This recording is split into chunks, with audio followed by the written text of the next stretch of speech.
Rasululloh aytadilar, dinor, dirham va matohlar quli bo'lgan ochofat kishilar xor bo'lsin.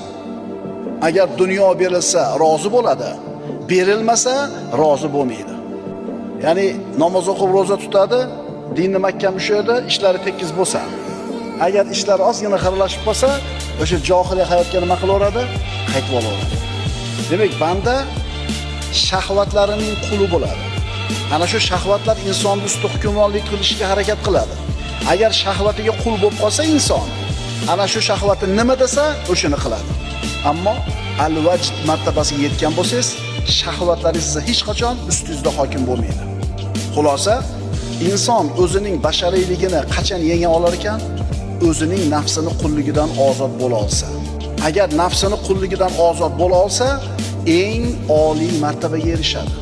Eng oliy martaba nima?